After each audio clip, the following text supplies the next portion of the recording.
वजीर science and technology जब फवाद चौधरी साहब बने तो उनको याद आया कि ओहो मुझे तो चांद देखना है। फिर उन्होंने चांद दरियाफ्त करने के नए तरीके सोचे और उसमें वो काफ़ी हद तक कामयाब भी हुए। वो वजारत जिसके पास आई है उसने वजीर साइंस एंड टेक्नोलॉजी के तौर पे जो काम करने आगे चल करके शिबली फराज साहब की मैं बात कर रहा हूँ, वो बात की बात है, लेकिन पहले ही दिन उन्होंने जो शगुफा छोड़ा है वो सुन करके आपकी अक्ल खीरा हो जाएगी। उनका कहना है कि ईद के चांद का बताना या रोज़ों की तादाद का शुमार करना ये मेरी वजारत का काम नहीं है, अलबत्ता ये काम एक मजाक के तौर पर ज़रूर हो सकता है। तो क्या इससे पहले वजीर साइंस एंड टेक्नोलॉजी, साबिक वजीर science and technology Fawad Chaudhry साहब हमारे साथ मजाक कर रहे थे?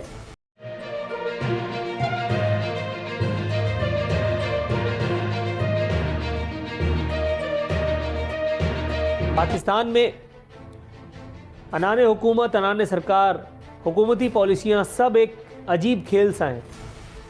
पहले एक ज़माने तक तालिबान हमारे भाई रहे जिनसे हमने अफ़गान जिहाद लड़वाया, रशिया को बार किया। उसके बाद फिर एक दिन हमें ये पता चला कि नहीं, ये तो टेररिस्ट हैं। और उसके बाद चश्मे फलक ने वो मंज़र देखा जो देख करके शायद मैं और आप तो आलम होश में अगर हम उसको देखते तो शायद हमारे क़ुलूब पर कोई ना कोई असर ज़रूर होता। मुल्ला अब्दुस्सलाम अब्दुज़्ज़ईफ़ नाबान सफ़ीर को मार करके और अमेरिका बहादुर के हवाले कर दिया, और वो भी अपनी ही सरजमीन पर। बताया गया था कि हमने अमेरिका का साथ और रशिया के ख़िलाफ़ जो जंग लड़ी थी वो भी कौमी मफाद में थी, और जो मुल्ला अब्दुस्सलाम अब्दुज़्ज़ईफ़ के साथ हुआ वो भी कौमी मफाद में था। पहले वाला काम कौमी मफाद में था या दूसरा वाला काम, या शायद दोनों ही कौमी मफाद में नहीं थे, इसका फ़ैसला मौर्रिख़ ने अभी करना है, अगर उसका ताल्लुक़ किसी सियासी जमात से ना हो तो। रियासत की रिट, रियासत की पॉलिसियाँ महज़्ज़ब अक़वाम में, महज़्ज़ब मुल्कों में मेरा ख़्याल है वो सवालिया निशान नहीं होती, ना ही होनी चाहिए। अफराद आते जाते रहते हैं, रियासत बरकरार रहती है। मैंने इंटरनेशनल रिलेशंस की किताबों में ये पढ़ा था, सोचा नहीं था कि जब मैं अमली ज़िंदगी की तरफ आऊँगा तो मैं इसके बिल्कुल एक उलट चीज़ देखूँगा। अब आप देखिए, वज़रा के तब्दील होने के बाद, उनके पोर्टफोलियोज़ के तब्दील होने के बाद उनकी पॉलिसियाँ, वजारतों की काम बिल्कुल सब अलग अलग हो गए हैं। वजीर साइंस एंड टेक्नोलॉजी जब फवाद चौधरी साहब बने तो उनको याद आया कि ओहो मुझे तो चांद देखना है। फिर उन्होंने चांद दरियाफ्त करने के नए तरीके सोचे और उसमें वो काफ़ी हद तक कामयाब भी हुए।